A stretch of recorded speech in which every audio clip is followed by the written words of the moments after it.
Là, on va essayer de monter une unité de tournage. Alors quand je parle d'unité de tournage, c'est plusieurs éléments qui viennent en complément de la caméra. Une caméra toute seule ne permet pas de tourner de façon convenable.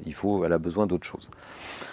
Alors, dans les points importants, on va y aller par éléments séparés. On va déjà parler de l'énergie. Pensez toujours à avoir une batterie de rechange. C'est pas au moment où la batterie tombe, vous n'aurez plus le temps de recharger. Il est toujours important d'avoir une batterie de rechange. Donc, au passage, de voir combien votre caméra consomme, donc c'est marqué dans la documentation, et d'estimer, en fonction de vos besoins, le nombre de batteries qu'il faut prendre avec vous. Ne tombez pas dans l'excès, c'est-à-dire ne partez pas avec 10 batteries de rechange si vous allez tourner 1 heure, ça ne sert à rien. C'est là où l'estimation du besoin énergétique est important. Après, il y a besoin de faire du son sur une caméra. Donc on a deux types de micros. On a ce qu'on appelle le micro cam, qui est un micro qui vient avec une petite suspension se mettre sur la caméra, qui lui va prendre un son d'ambiance. Alors il y a des micros plus ou moins directionnels, il y a des longs canons, il y a des micros courts. On a des petits accessoires qui sont des bonnettes anti-vent qu'on peut mettre dessus. Bon, il faut savoir que le son de ce micro est un son d'indication. C'est rarement le son définitif. Pour faire du son définitif, entre autres pour faire parler quelqu'un, on a aujourd'hui des systèmes assez pointus qui sont des micros type HF.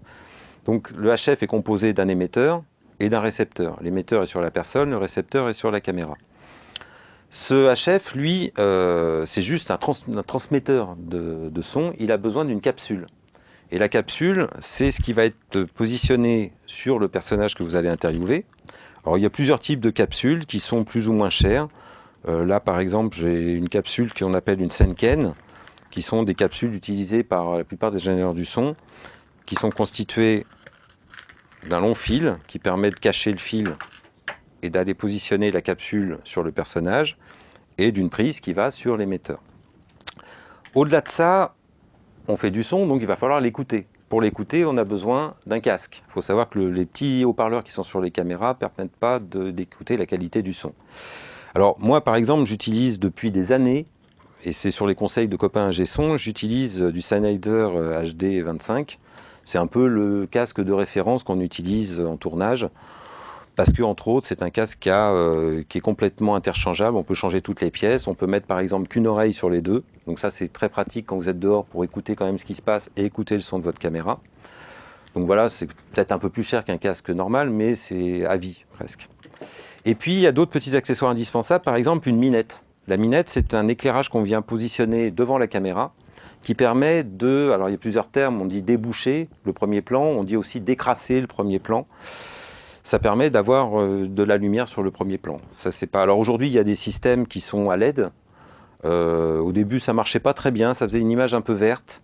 Et puis, il y a des marques comme celle-là, qui est un light panel, qui commence à arriver à quelque chose de propre. C'est-à-dire que la lumière envoyée est assez diffuse, et surtout la colorimétrie de la lumière est assez juste. Là, par exemple, il faut savoir que le LED envoie de la lumière du jour.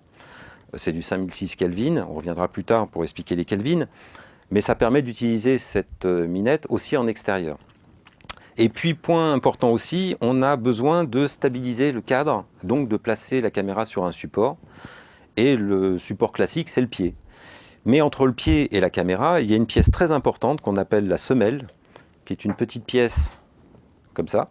Alors, il y a plusieurs types de semelles en fonction des types de pieds, mais qui est entre autres équipée d'une petite vis qui est avec un pas bien précis, on appelle le pas Kodak, qui n'existe pas dans les boutiques de bricolage. Donc si vous perdez cette vis-là, vous ne pourrez plus jamais remettre votre semelle sur la caméra. Donc il est très important d'y faire attention, de vérifier que cette vis est présente. Et c'est elle qui va faire l'interface entre la caméra et le pied. Alors il y a plein de types de pieds différents, c'est un peu comme les objectifs. Il y a plein de prix de pieds différents. Et surtout, il est important de prendre des pieds qui soient un peu surdimensionnés par rapport au poids de la caméra. Alors c'est vrai que c'est plus lourd, c'est vrai que c'est embêtant à porter, c'est vrai que ça fait mal à l'épaule, ça coûte cher en fret. Mais dans certaines situations, par exemple très venteuses ou avec des terrains un peu difficiles, d'avoir un pied un peu lourd, c'est utile. Et puis dernier point qui est vraiment symptomatique aux nouvelles caméras qui sont avec des viseurs à écran LCD, faut savoir qu'un écran LCD, c'est comme un moniteur. Donc si, imaginez, vous regardiez votre télévision dehors en plein soleil, vous verriez rien du tout. Sur une caméra, c'est pareil, vous êtes en plein soleil, vous voyez rien du tout. Donc il y a des petits accessoires qui sont sortis. Là par exemple, c'est une marque qui s'appelle Hoodman, qui est une marque américaine, qui a sorti des petits accessoires qui permettent de faire l'ombre, faire le noir sur le viseur. Et ça, c'est très très utile pour un tournage en extérieur.